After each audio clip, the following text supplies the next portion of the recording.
Yep. Home stretch. Come on. Tuck in. Maybe it's gonna happen today. Yeah, it. Oh, come on, like he's not gonna confess. Shush. Volume 3, Chapter 12. As soon as they were gone, Elizabeth walked out to recover her spirits, or, in other words, to dwell without interruption on those subjects that must deaden them more. Mr. Darcy's behavior astonished and vexed her. "If he came only to be silent, grave, and indifferent," said she, "did he come at all?" She could settle in no way that gave her pleasure. "He could still be amiable, still pleasing to my uncle and aunt when he was in town, and why not me? If he fears me, why come hither? If he no longer cares for me, why silent? Teasing man, I will think no more about him." Her resolution was for a short time involuntarily kept by the approach of her sister, who joined her with a cheerful look, which showed her better satisfied with their visitors than Elizabeth. "Now," said she, "that this first meeting is over, I feel perfectly easy. I know my own strength, and I shall never be embarrassed again by his coming. I am glad he dines here on Tuesday. It will then be publicly seen that on both sides we meet only as common and indifferent acquaintances." "Oh, yes, very indifferent indeed," said Elizabeth laughingly. "Oh, Jane, take care." "My dear Lizzie, you cannot think me so weak as to be in danger now." "I think you are in very great danger of making him as much in love with you as ever." They did not see the gentleman again till Tuesday, and Miss Bennet in the meanwhile was giving way to all the happy schemes which the good humour and common politeness of Bingley in half an hour's visit had revived. On Tuesday there was a large party assembled at Longbourn, and the two, who were most anxiously expected to the credit of their punctuality as sportsmen, were in very good time. When they repaired to the dining-room, Elizabeth eagerly waited to see whether Bingley would take the place which, in all their former parties, had belonged to him by her sister. Her prudent mother, occupied by the same ideas, forbore to invite him to sit by herself. On entering the room, he seemed to hesitate, but Jane happened to look around and happened to smile. It was decided. He placed himself by her. Elizabeth, with a triumphant sensation, looked towards his friend. He bore it with noble indifference, and she would have imagined that Bingley had received his sanction to be happy, had she not seen his eyes likewise turned towards Mr. Darcy with an expression of half-laughing alarm. His behaviour to her sister was such during dinner-time as showed an admiration of her which, though more guarded than formerly, persuaded Elizabeth that if left wholly to himself, Jane's happiness and his own would be speedily secured. Though she dared not depend on the consequence, she yet received pleasure from observing his behaviour. It gave her all the animation that her spirits could boast, for she was in no cheerful humour. Mr. Darcy was almost as far from her as the table could divide them. He was on one side of her mother. She knew how little such a situation would give pleasure to either, or make either appear to advantage. She was not near enough to hear any of their discourse, but she could see how seldom they spoke to each other, and how formal and cold was their manner whenever they did. Her mother's ungraciousness made the sense of what they owed him more painful to Elizabeth's mind, and she would at times have given anything to be privileged to tell him that his kindness was neither unknown nor unfelt by the whole of the family. She was in hopes that the evening would afford some opportunity of bringing them together, that the whole of the visit would not pass away without enabling them to enter into something more of conversation than the mere ceremonious salutation attending his entrance. Anxious and uneasy, the period which passed in the drawing-room before the gentleman came was wearisome and dull to a degree that almost made her uncivil. She looked forward to their entrance as the point on which all her chance of pleasure for the evening must depend.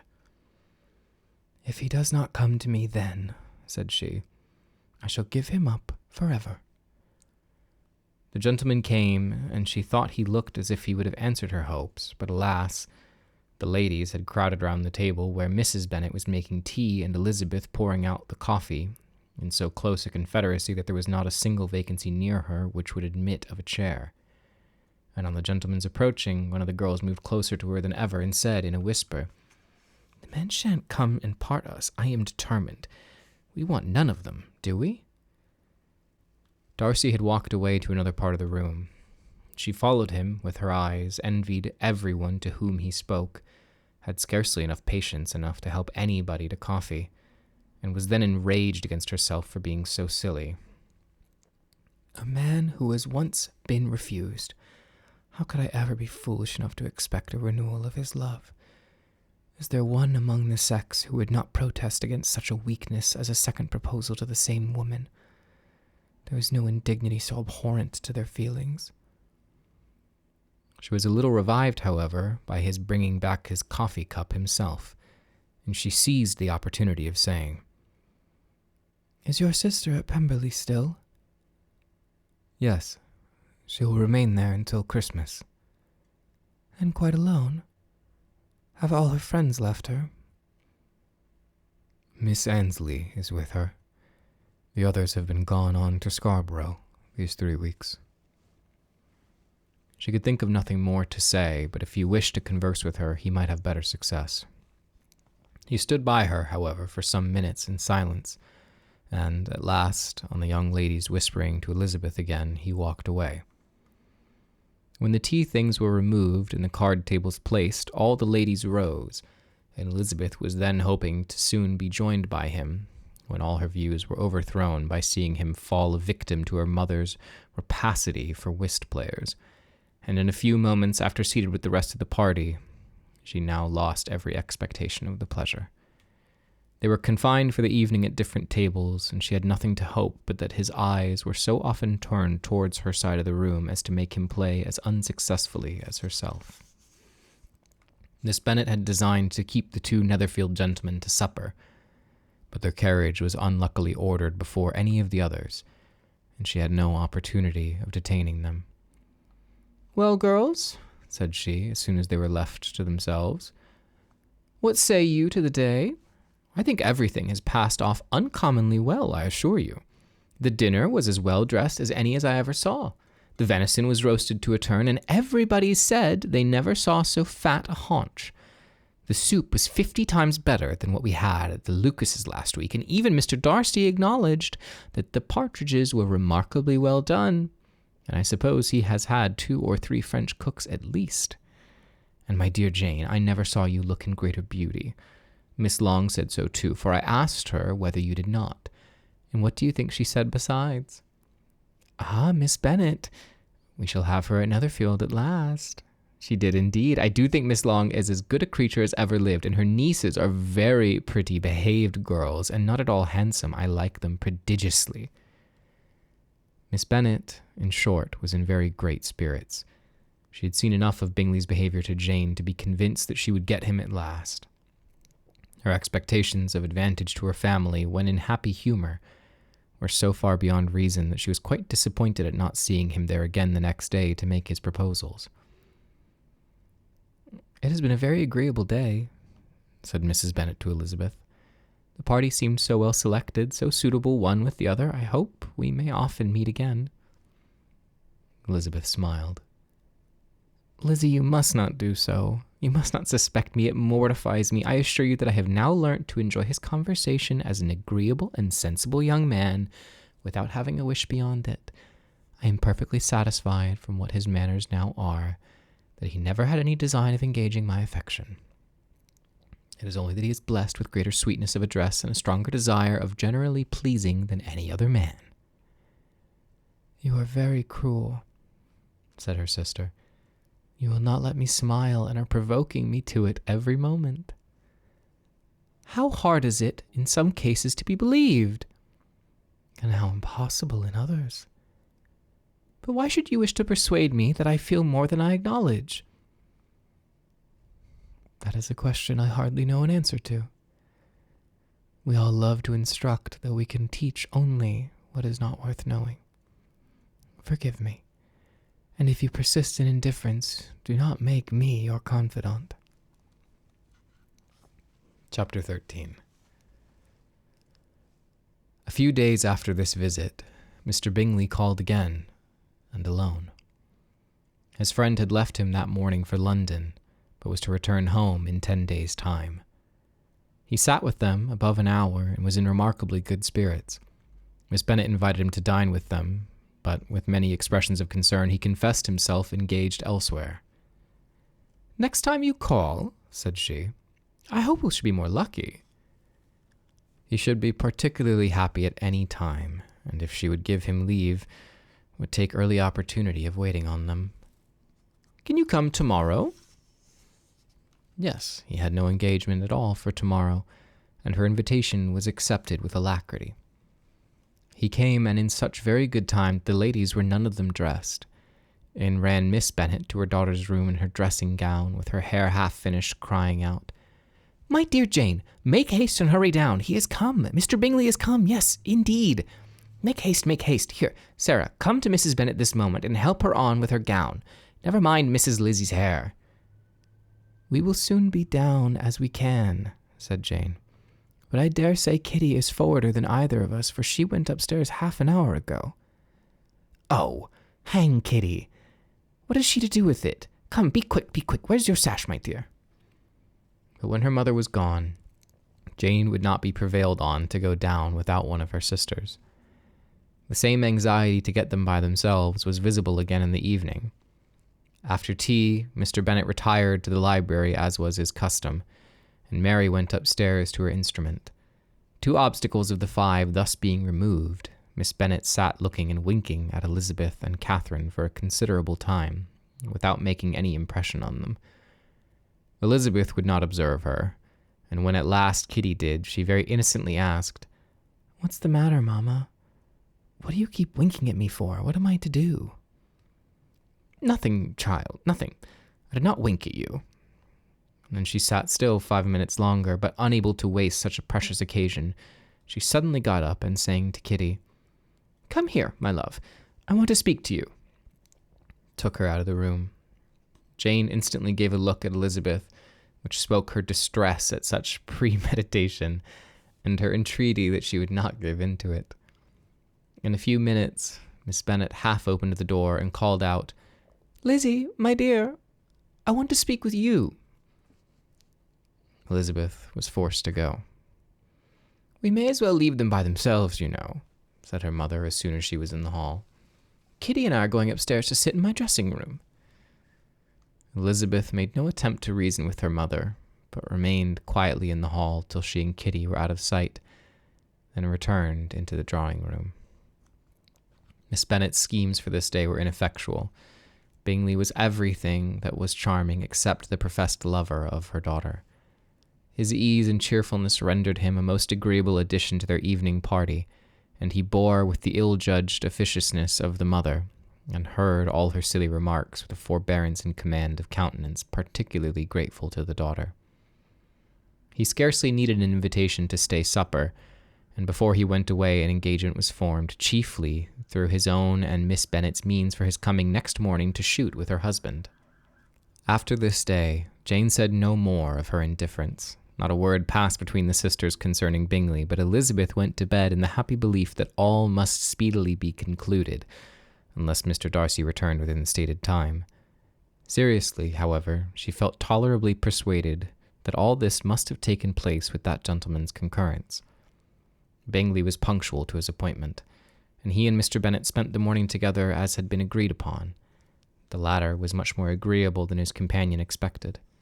There was nothing of presumption or folly in Bingley that could provoke his ridicule or disgust him into silence, and he was more communicative and less eccentric than the others had ever seen him.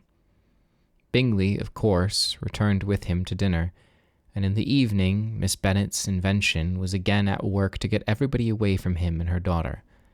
Elizabeth, who had a letter to write, went into the breakfast-room for that purpose soon after tea. As for the others, were all going to sit down to cards. She could not be wanted to counteract her mother's schemes. But on returning to the drawing-room when her letter was finished, she saw, to her infinite surprise, there was reason to fear that her mother had been too ingenious for her. On opening the door, she perceived her sister and Bingley standing together over the hearth, as if engaged in earnest conversation.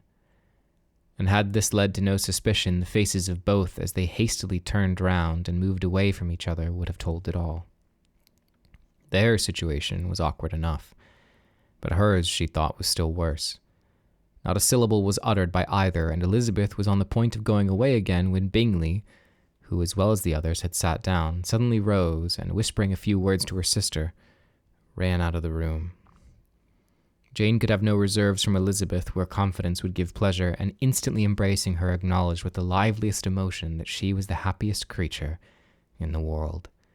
"'Tis too much," she added, "by far too much. I do not deserve it. Oh, why is not everybody as happy?" Elizabeth's congratulations were given with a sincerity, a warmth, a delight, which words could but poorly express. Every sentence of kindness was a fresh source of happiness to Jane, but she would not allow herself to stay with her sister or say half that remained to be said for the present. "I must go instantly to my mother," she cried. "I would not on any account trifle with her affectionate solicitude or allow her to hear it from anyone but myself. He has gone to my father already. Oh, Lizzie, to know that what I have to relate will give such pleasure to all my family. How shall I bear so much happiness?" She then hastened away to her mother, who had purposely broken up the card party and was sitting upstairs with Kitty. Elizabeth, who was left by herself, now smiled at the rapidity and ease with which an affair was finally settled that had given them so many previous months of suspense and vexation. "And this," said she, "is the end of all his friends' anxious circumspection, of all his sister's falsehood and contrivance, the happiest, wisest, most reasonable end." In a few moments she was joined by Bingley, whose conference with her father had been short and to the purpose. "Where is your sister?" said he hastily as he opened the door. "With my mother upstairs. She'll be down in a moment, I dare say." He then shut the door, and coming up to her claimed the good wishes and affection of a sister. Elizabeth honestly and heartily expressed her delight in the prospect of their relationship. They shook hands with a great cordiality, and then till her sister came down, she had to listen to all he had to say of his own happiness and of Jane's perfections, and in spite of his being a lover, Elizabeth really believed all his expectations of felicity to be rationally founded, because they had for basis the excellent understanding and super-excellent disposition of Jane, and a general similarity of feeling and taste between her and himself. It was an evening of no common delight to them all. The satisfaction of Mrs. Bennet's mind gave a glow of such sweet animation to her face as made her look handsomer than ever. Kitty simpered and smiled, and hoped her turn was coming soon. Miss Bennet could not give her consent or speak her approbation in terms warm enough to satisfy her feelings, though she talked to Bingley of nothing else for half an hour, and when Mr. Bennet joined them at supper, his voice and manner plainly showed how really happy he was. Not a word, however, passed his lips in allusion to it till their visitor took his leave for the night, but as soon as he was gone he turned to his daughter and said, "Jane, I congratulate you. You will be a very happy woman."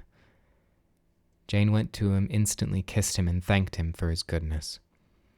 "You are a good girl," he replied, "and I have great pleasure in thinking you will be so happily settled. I have not a doubt of your doing very well together. Your tempers are by no means unlike. You are each of you so complying that nothing will ever be resolved on so easily that every servant will cheat you, and so generous that you will always exceed your income." "I hope not so. Imprudence or thoughtlessness in money matters would be so unpardonable in me." "Exceed their income? My dear Mr. Bennet," cried his wife. "What are you talking of? Why, he has 4,000 or 5,000 a year, and very likely more." Then addressing her daughter, "Oh, my dear Jane, I am so happy. I am sure I shan't get a wink of sleep all night. I knew how it would be. I always said it must be so at last. I was sure you could not be so beautiful for nothing. I remember as soon as I ever saw him, when he first came into Hertfordshire last year, I thought how likely it was that you should come together. Oh, he is the handsomest young man that ever was seen." Wickham, Lydia, were all forgotten. Jane was beyond competition her favorite child. At that moment she cared for no other. Her youngest sister soon began to make interest with her for objects of happiness which she might in future be able to dispense.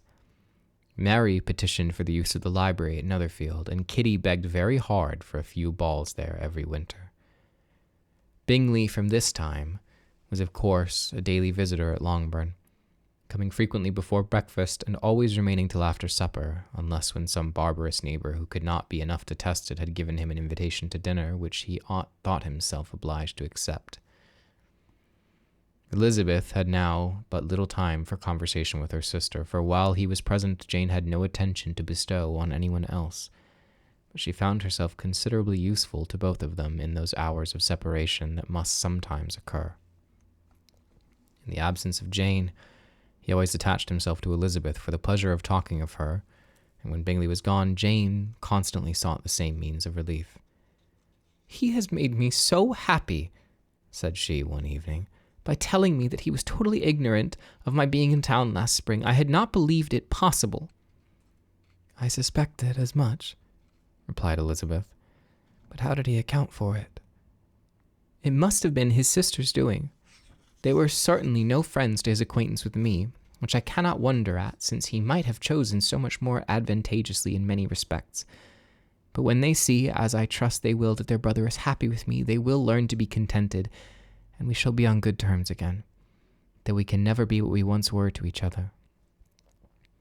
"That is the most unforgiving speech," said Elizabeth, "that I ever heard you utter. Good girl. It would vex me indeed to see you again in the dupe of Mrs. Bingley's pretentious regard. Would you believe it, Lizzie, that when he went to town last November he really loved me, and nothing but a persuasion of my being indifferent would have prevented his coming down again? He made a little mistake, to be sure, but it is to the credit of his modesty." This naturally induced a panegyric from Jane on his diffidence and the little value he put on his own good qualities. Elizabeth was pleased to find that he had not betrayed the interference of his friend, for though Jane had the most generous and forgiving heart in the world, she knew it was a circumstance which must prejudice her against him. "I am certain the most fortunate creature that ever existed," cried Jane. "Oh, Lizzie, why am I thus singled from my family and blessed above them all? If I could but see you as happy, if there were but such another man for you." "If you were to give me 40 such men, I could never be so happy as you. Till I have your disposition, your goodness, I can never have your happiness. No, let me shift from myself, and perhaps, if I have very good luck, I may meet with another Mr. Collins in time."